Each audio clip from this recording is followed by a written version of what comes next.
You make wimpy look skimpy. Well, you see, I'm fat and you're ugly, but I can diet.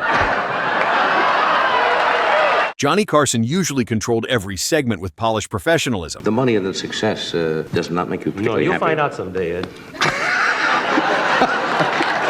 But some guests turned the tables and roasted Johnny so hard he could barely respond. I wish you luck, John. Thank you, Don. I think it's time you moved on. I think so. Well, where are you going to work when I leave?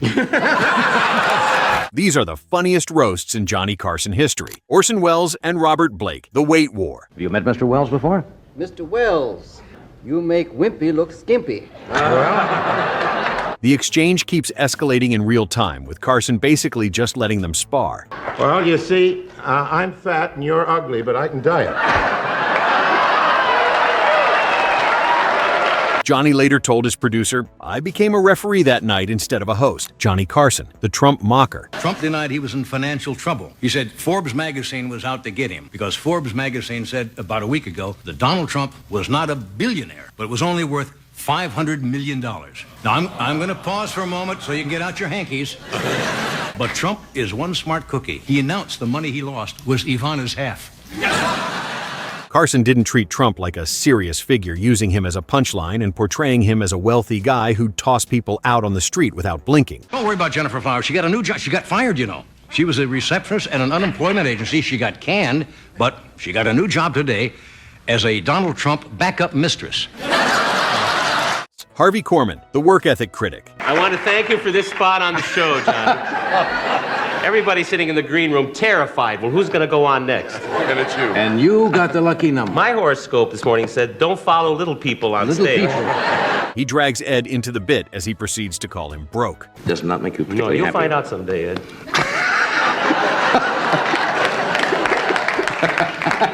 He said, doing one of his little cruelties. Carson later joked, "Harvey made me defend my entire career on my own show." Richard Pryor and Chevy Chase. The tension explosion.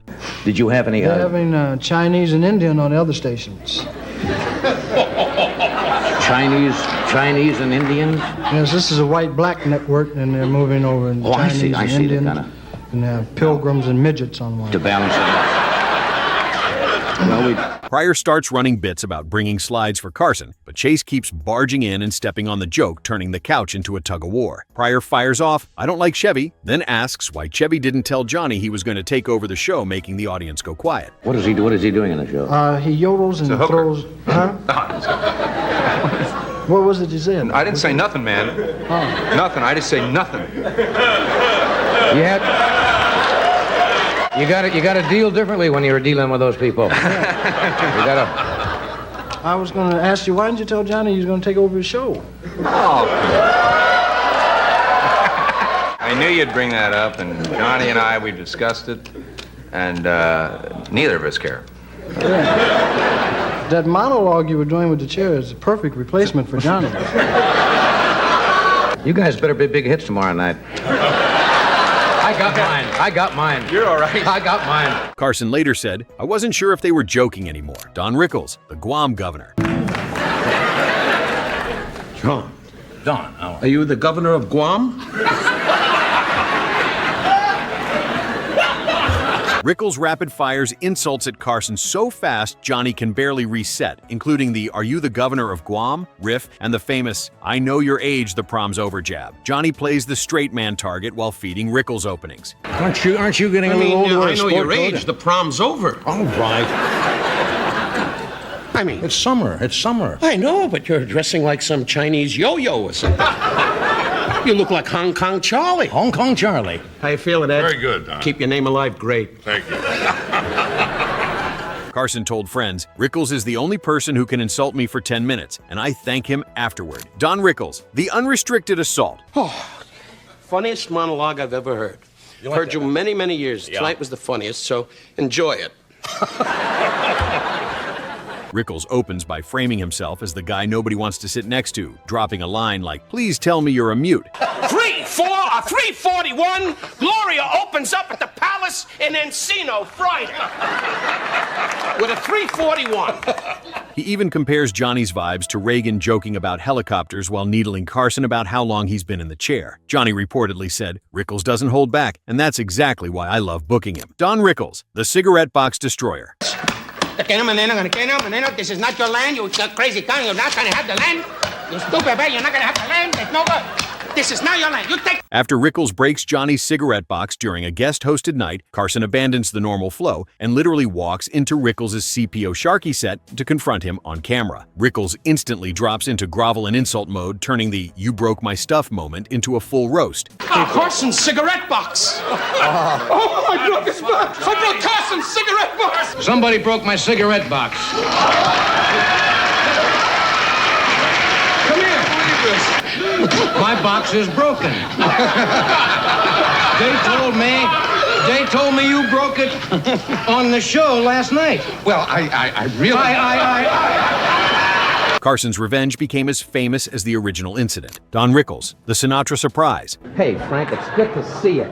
I just was hanging around in the hall, and they said Frank Sinatra's here, and I've never met him, you know. Rickles shows up as a surprise and instantly starts teasing Sinatra with inside baseball jokes. And I get the chills. You'll excuse us, won't you? Certainly. Marco Mangananzo was hurt. Marco Mangananzo? Fambino Bombazzo. This you don't believe. Excuse us, Johnny. You're from the Midwest. You're busy going, "Is the truck loaded?" Guido says hi. He hasn't had a chance to talk to you. And from Jersey City, your good friend, Bubani Umbazzo. What's He his started alias? his car. Including jabs about Sinatra's underworld reputation like it's the most normal thing in the world. The comedy lands because Sinatra plays along while Rickles keeps pushing the boundary in front of Carson's audience. Johnny stays out of the way, letting Rickles and Sinatra create magic. For 14 years, Johnny Carson kept saying, "Do you really know Frank?" And I want you to know, Frank, I worship you and I love you. I really mean this, because since I'm a kid, I used to blow in girls' ears and hear you go, "La-da-da-dee," and do it my way. I need a girl so bad. The segment works because both men understand the roast is affectionate. Rickles' courage to needle Sinatra about mob connections on national television is audacious. Carson watches with delight, knowing he's witnessing something special. The audience loves seeing two legends interact with such comfortable disrespect. Don Rickles, the Rhinestone Cowboy. Rhinestone Cowboy, it's my favorite. Rickles mockingly labels Johnny with the Rhinestone Cowboy bit and treats Carson like he's a ridiculous fashion character instead of the host. He keeps escalating the nickname, forcing Johnny to sit there while the audience enjoys the host getting bullied for once. That's cold blood. Stop for about 2.5 minutes. When you were hung, we went back to the big thing. 2.5 minutes, you're usually finished.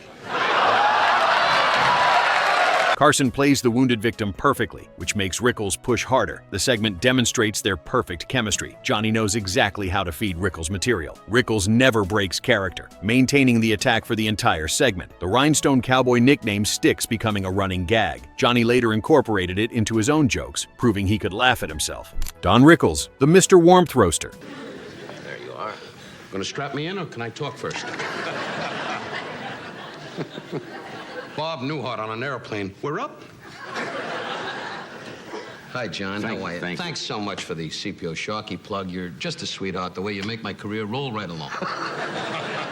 Carson talks about giving Rickles the Mr. Warmth nickname in 1978 and even has to explain Ultra Suede. Rickles immediately turns it into ammunition to clown Johnny's taste and persona. Then Rickles sprays insults across the whole set, tagging Ed McMahon and even crew members while Johnny keeps teeing him up. Ed, you weren't there then. You were in Jersey with your wife saying, "You want more taffy?" And, how's Victoria, your lovely wife? Fine, thank She's got a lovely wife. 11. She does. 11, isn't she? The segment works because Rickles treats everyone as fair game. Carson's willingness to let Rickles roast the entire crew shows his confidence. The Ultra Suede joke becomes a recurring bit throughout the appearance. Rickles uses it to mock Johnny's fashion choices repeatedly. The audience loves watching the entire Tonight Show operation get roasted simultaneously. Don Rickles and Jack Benny, the anniversary roast. What's going on here? Let this man perform. I don't understand it. My Aunt Fanny. She came all the way from Hoboken, New Jersey to see her idol, Jack Benny. Sit down, lady. Rickles finds himself among tuxedoed legends on Carson's 1972 anniversary show and still starts sparring almost instantly, including with Jack Benny. The humor is respectful disrespect as Rickles treats icons like targets and turns the tribute vibe into a roast vibe. You should have seen this guy years ago when he was a lot younger. He walked regular. Carson watches two comedy generations collide, with Benny representing old-school timing and Rickles representing aggressive modern comedy. Natchez to Mobile for Aunt Fanny. Natchez to Mobile. Come on, sing it. Now look, Don. Either sit down or get out of here. I had it with you, Mr. Benny. That's it. Nobody insults me, nobody. I'm gonna take my Fanny and get out of here. The segment proves Rickles can roast anyone regardless of status or reputation. Benny handles it with perfect deadpan reactions, letting Rickles' energy drive the moment. Johnny orchestrates the interaction knowing both men will deliver. The anniversary show becomes memorable because of this unexpected roast. Don Rickles, the massage sketch hijacker.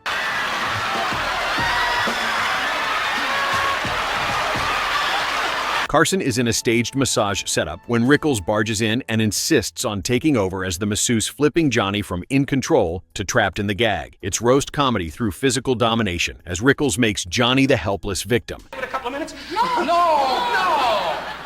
Give me a break. I'm so lonely. Carson tries to steer the bit, but Rickles refuses to let him regain control.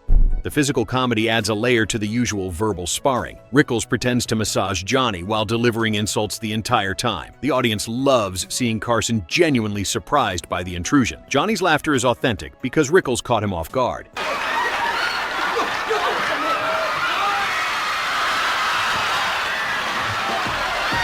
The sketch demonstrates Rickles' fearlessness. He'll crash any segment anytime. Carson later admitted the massage bit was one of his favorite Rickles moments. The physical proximity makes the roast feel more personal and invasive. Rickles uses the setup to comment on Johnny's body, his age, and his celebrity status.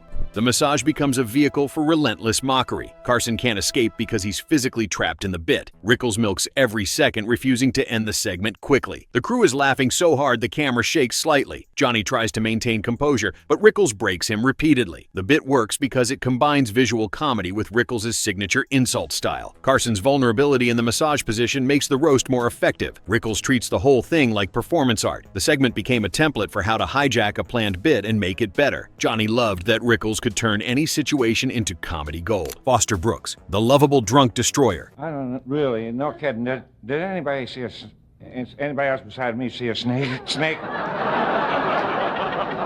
Brooks in his lovable drunk persona opens with lines like, "When I sat down at the desk, I didn't need a shave," then tags Johnny with, "You look a little more smashed than usual tonight." The whole segment works as a roast because Brooks acts harmless while delivering mean one-liners that hit harder because they sound improvised. And they were looking at it, and all of a sudden the gorilla spotted my sister-in-law, and he just couldn't take his eyes off her. Carson plays the perfect straight man, acting offended, while clearly enjoying every insult. Brooks' drunk character gives him permission to say things other comics couldn't. The slurred delivery makes brutal jokes feel playful rather than mean. Johnny leans into the bit, acting progressively more wounded by each jab. Brooks maintains the drunk persona never breaking, which makes the roast feel spontaneous. The audience loves the role reversal, watching the host get destroyed by a seemingly harmless character. Carson feeds Brooks setups knowing each one will come back as an insult. The Man of the Week framing gives structure to what becomes a comprehensive takedown.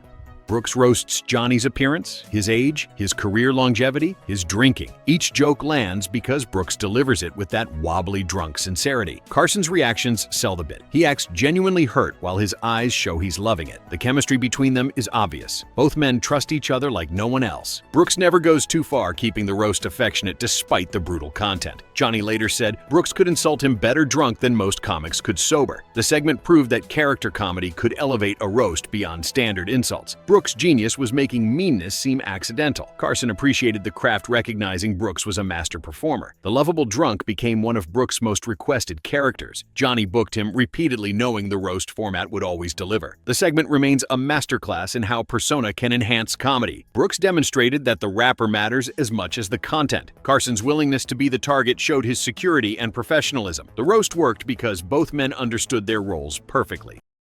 These roasts showed how celebrities and comedians that came on The Tonight Show could cross the line but know it was all in good fun. Back then, most people never took offense to anything. These legendary comedians proved that Carson could take a punch as well as he could deliver one. If you love these classic Johnny Carson roast bits, hit that subscribe button.